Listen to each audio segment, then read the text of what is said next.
Hello කොහොමද ඔයාලට මේ නිවාඩු දවසේ හස්බන්ඩ්යි මටයි ආප්ප කන ක්‍රේවින් එකක් ආවා. ඉතින් අපි ඉක්මනට ආප්ප හදාගත්තේ කොහොමද කියලා තමයි මම මේ වීඩියෝ එකෙන් කියන්නේ. එකම විදිහට කන ලුණු මිරිසට වඩා වෙනස් ලුණු මිරිසක් තමයි මම අද හදන්නේ.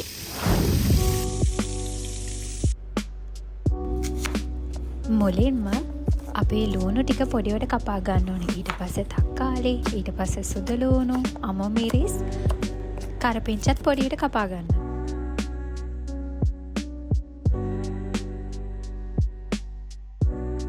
පස්සේ උඹලකට පොඩියට කොටා ගන්නත් ඕනේ.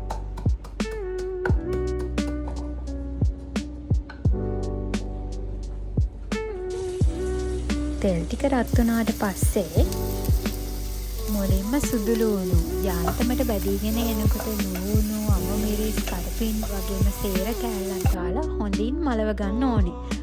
මැලවිගෙන එනකොට මිරිස්, ගම් මිරිස්, කෑලි මිරිස්, ලුණු, ඒ වගේම සීනි චුට්ටක් එකතු කරගත්තට පස්සේ ටික හොඳට මැලවිගෙන එනකොටම අපි තක්කාලිත් දාගන්න ඕනේ.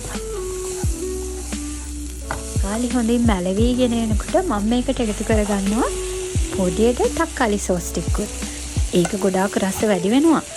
මං කිව්වනේ මේක වෙනස් රෙසිපියක් කියලා. ඔයාත් හදලා බලන්නකෝ.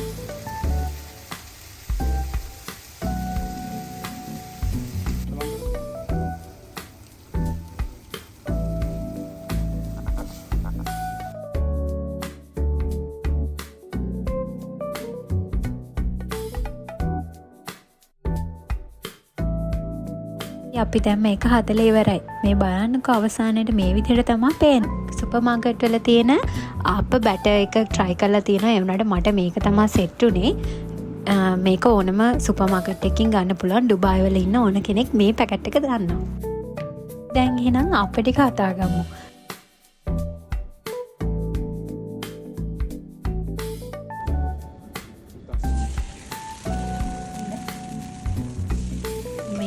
මිශ්‍රණයට අපි මුකුත් කලවම් කරගන්න ඕනේ නැහැ. ඒකේ තියෙන විදිහටම ගත්තනම් හරි.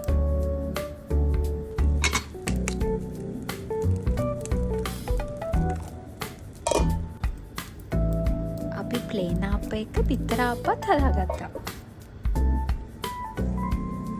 මගේ රෙසිපිය try කරලා ඔයාලත් බලන්න. හොඳයි නම් කමෙන්ට් එකක් දාන්න.